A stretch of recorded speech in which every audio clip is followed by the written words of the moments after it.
Começa mais uma edição do JR 15 Minutos, o podcast da Record TV que aprofunda as notícias que mais mexem com a nossa vida. O pintado, um dos peixes mais procurados por pescadores no Pantanal e que é um dos símbolos do Brasil, corre o risco de extinção. A partir de setembro, a pesca e comercialização da espécie vai ser proibida em todo o país. Um relatório da Organização das Nações Unidas mostra que 1 milhão de espécies de animais e plantas enfrentam risco de extinção, o que reforça a importância de criação de mais programas de conservação. Por que muitos animais correm o risco de extinção? Qual é o animal mais ameaçado? E como reverter essa situação? O 15 Minutos de hoje conversa com o professor Igor Paiva Ramos, que atua na área de Ecologia e Conservação de Recursos Naturais junto ao Departamento de Biologia e Zootecnia da Unesp, do campus de Ilha Solteira. Bem-vindo ao nosso podcast, professor. Olá a todos, muito obrigado pelo convite. Quem nos acompanha nessa entrevista é o repórter da Record TV no Mato Grosso do Sul, William Franco. Olá, William. O Brasil tem mais de 1.000 animais ameaçados de extinção? Oi, Celso. Oi, professor. Infelizmente, sim, viu? Essa informação ela é do Ministério do Meio Ambiente e que consta na lista de animais da fauna brasileira ameaçados de extinção. Essa lista ela é coordenada pelo Instituto Chico Mendes de Conservação, órgão ambiental do governo federal. Para a gente ser mais exato, essa lista aponta 1.249 espécies ameaçadas de extinção. 219 entraram só nessa última atualização. E não é um problema local, é uma ameaça para todo o planeta. E aí eu já começo conversando e perguntando para o professor como que é definida, professor, a extinção ou o risco de extinção de uma espécie. William, essa é uma boa pergunta, né? O termo extinção de espécie, ele pode ter diversas definições para a gente na área científica, né? Como pode ser observado no site da IUCN ou até mesmo na lista vermelha da fauna brasileira ameaçada de extinção, como você mesmo comentou. Contudo, a definição mais ampla que a gente tem para o termo extinção é quando a gente não tem dúvida, né, que o último indivíduo daquela espécie ele morreu, ou seja, não há nenhum outro indivíduo daquela espécie vivo no mundo, seja em ambiente natural ou em cativeiro. Isso pode ocorrer devido a processos evolutivos, né, em que uma espécie acaba gerando outra, ou porque as condições ambientais para a sobrevivência da espécie deixaram de existir, né, que é o que nos preocupa hoje devido a intensidade e a quantidade de alterações antrópicas que o homem vem causando nos ambientes naturais. Então, isso é um problema bastante grande, né? Professor, hoje, quais são os animais que, entre os mais conhecidos, já foram extintos aqui no Brasil e no mundo, hein? Eis uma pergunta impossível de se responder com precisão, uma vez que a gente não conhece todas as espécies animais que existem. Assim, a gente não pode saber exatamente quanto a gente já perdeu, né? Também porque muitas espécies foram extintas naturalmente, antes do surgimento do homem. Pelo menos em 5 grandes extinções em massa, como, por exemplo, que extinguiu os dinossauros que a gente vê nos filmes e documentários que todo mundo tem contato. Atualmente, os cientistas acreditam que estamos vivendo a 6ª extinção em massa, mas dessa vez é mais preocupante porque possivelmente a nossa espécie está mediando essa extinção. E a estimativa que temos hoje é de que a extinção de espécies que nós estamos presenciando, ela é de 1.000 até 10.000 vezes maior que a taxa de extinção natural, né? Ou seja, que de 0,01 a 0,1% de todas as espécies são extintas por ano. Pode parecer no primeiro momento que é um número pequeno, mas se considerarmos que as estimativas mais conservadoras do número de espécies que nós temos no mundo é em torno de 2 milhões de espécies, isso significa que perdemos todos os anos entre 200 a 2.000 espécies, que é um número alarmante. Mais relacionado à pergunta que você fez, dentre as espécies extintas no Brasil, podemos citar a coruja, caburé de Pernambuco, uma espécie de arara azul, a Anadorhynchus glaucus, uma espécie de tubarão-lagarto, tubarão-dente de agulha, espécies de aves, como o limpa-folha do Nordeste e o gritador do Nordeste. No mundo, dentre as espécies que foram extintas recentemente, o público pode conhecer, temos o tigre ou lobo da Tasmânia, na Oceania, o rinoceronte negro, no oeste africano, tartaruga gigante de Galápagos, e uma que todos devem conhecer, né, é a espécie de pica-pau que deu origem a um personagem dos desenhos animados, que foi considerada extinta no ano de 2021. Mas o que mais me preocupa e que deveria preocupar toda a sociedade são as espécies que estão ameaçadas e podem ser extintas, né, como o urso polar, mico-leão-dourada no Brasil, onça-pintada, a espécie de arara azul que foi recentemente reintroduzida na natureza aqui no Brasil, o peixe-pintado, citado anteriormente pelo William, né. Para essas espécies ainda podemos fazer alguma coisa e tentar salvá-las da extinção. E no meu ponto de vista é nisso que devemos focar e intensificar os esforços de conservação.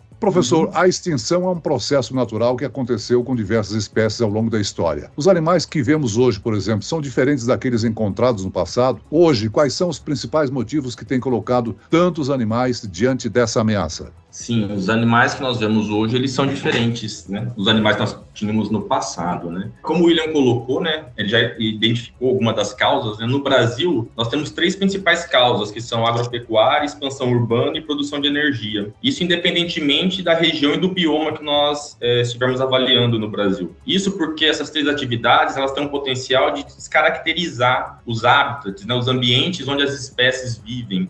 Com descaracterização, eu quero dizer que esses ambientes são ou totalmente destruídos, né?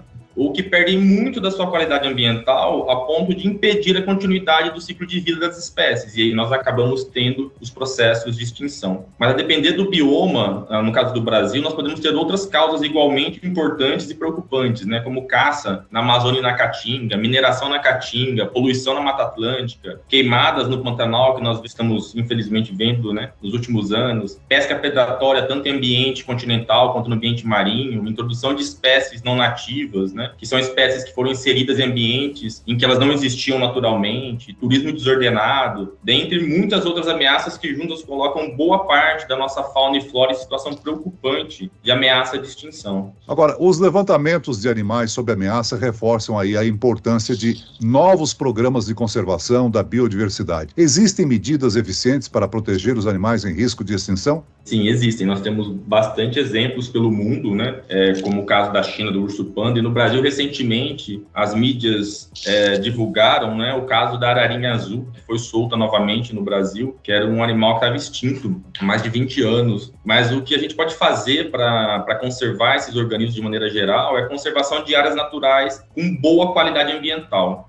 Uma informação que eu acho que é importante é, como o William colocou, das 1.949 espécies listadas, 75% delas já possuem planos de ação nacional para sua conservação. E isso é muito bom. Contudo, né, além dessas iniciativas, essas iniciativas precisam de mais recursos, tanto humanos quanto financeiros, para conseguirem ser bem-sucedidas, né? Além de políticas públicas mais eficientes para que a conservação da biodiversidade brasileira e também a nível mundial, ela seja efetiva. Coisa que assistimos há muito tempo no nosso país é um descaso com a causa ambiental, que muitas vezes é colocada como empecilho ao desenvolvimento nacional, o que é uma grande mentira, pois o que temos de mais valioso no Brasil é a nossa biodiversidade. Contudo, atualmente, o que a gente assiste, né, no Brasil e em várias partes do mundo são retrocessos ambientais que culminam na extinção das espécies. A longo prazo, até mesmo a sobrevivência da nossa espécie pode estar em risco se nós continuarmos tendo esse tipo de padrão de consumo de recursos naturais em taxas muito superiores ao que a natureza consegue repor anualmente. William, no Jornal da Record você fez uma matéria sobre o risco de extinção do pintado, que é um dos peixes mais tradicionais do Brasil. O Ministério do Meio Ambiente incluiu a espécie na lista oficial das espécies brasileiras ameaçadas de extinção? Pois é, Celso, sim, é exatamente isso. O estudo ele foi realizado nas bacias, onde existe a presença do pintado. E o que se percebeu foi que em muitas delas, isso em todo o território brasileiro,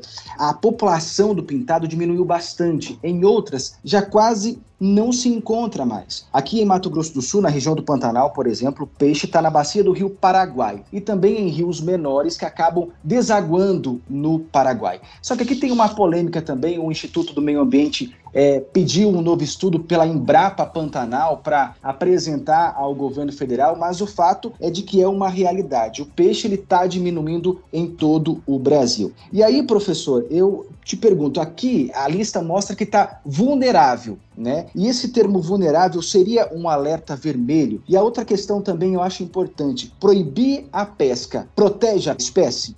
Vamos lá, William. O termo vulnerável, sim, acende um alerta vermelho, né? Essa classificação de vulnerável, apesar de muitas vezes o termo as pessoas acharem que não é uma categoria de ameaça tão grande, né? O Brasil hoje utiliza nessas categorias para classificação das espécies ameaçadas de extinção que a IUCN adota. Então, nós temos 3 categorias de ameaça, que é o criticamente em perigo e vulnerável. Então, quando um organismo adentra uma dessas 3 categorias, e o vulnerável é a porta de entrada para isso, significa que essa espécie possui, sim, um grande risco de ser extinta relativamente num período curto de tempo. Ou seja, espécies que estão listadas dentre essas 3 categorias são espécies que necessitam de trabalho de conservação e de medidas de conservação efetivas, eficazes a curto prazo, para que realmente nós consigamos salvar essas espécies. Com relação a outra pergunta, né, se a proibição da pesca pode contribuir com a solução do problema, né? Sim, ela pode contribuir. Apesar das pessoas acreditarem que a pesca esportiva, por exemplo, né, não tem capacidade de causar grandes alterações ambientais, a depender da espécie que é alvo dessa pesca, como uma espécie ameaçada, como você colocou, né, do pintado, ela pode ter impactos sobre a população dessa espécie. Então, quando nós falamos de espécies que estão ameaçadas de extinção, todo indivíduo é importante. Aqui no estado de São Paulo, né,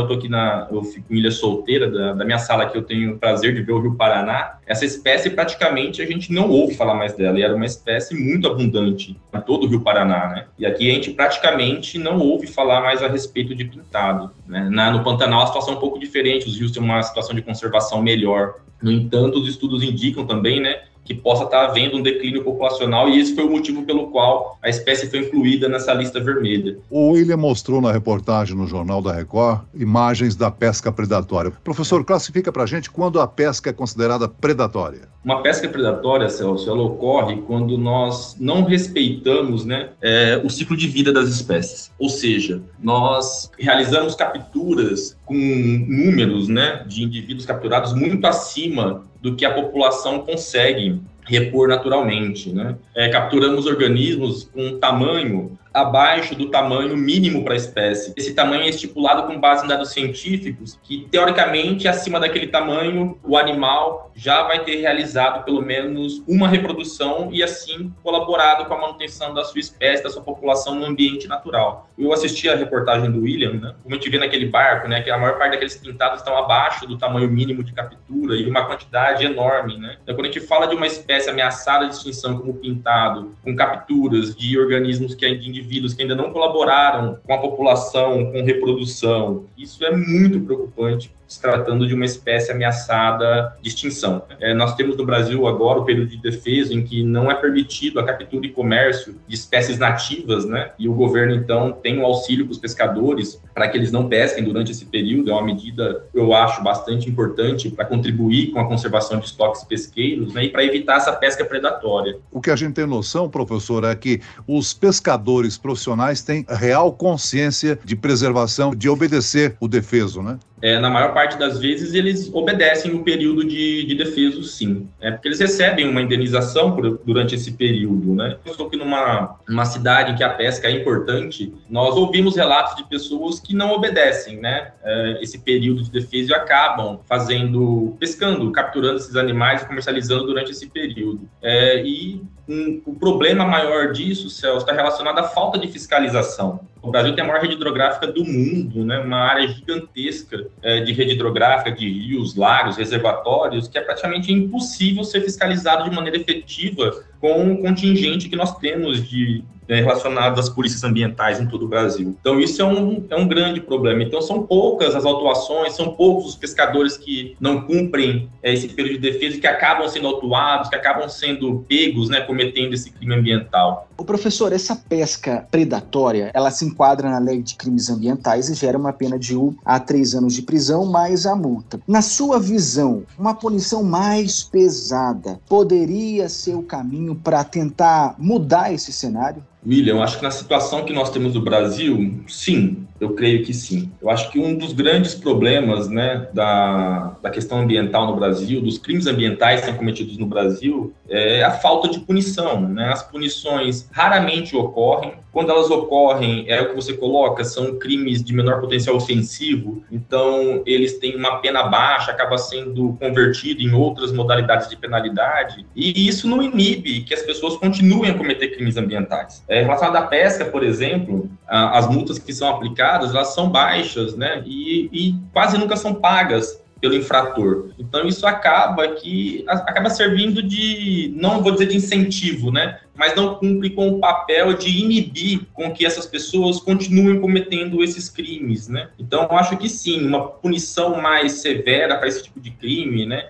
e que realmente as pessoas sejam punidas quando cometerem esses crimes, ela ajudaria, né? A gente vive atualmente no país uma situação de impunidade relacionada a crimes ambientais. Então, acho que isso colabora muito para que as pessoas se sintam mais à vontade, né?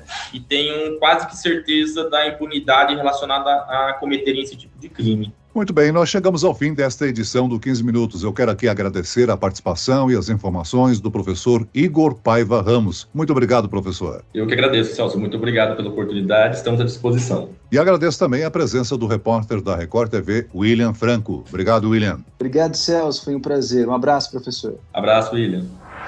Esse podcast contou com a produção de David Bezerra e dos estagiários Lucas Brito e Kátia Brazão, sonoplastia de Marcos Vinícius, coordenação de conteúdo Camila Moraes, Edivaldo Nunes e Deni Almeida, direção editorial Tiago Contreira, vice-presidente de jornalismo Antônio Guerreiro. E eu, Celso Freitas, te aguardo no próximo episódio. Até lá!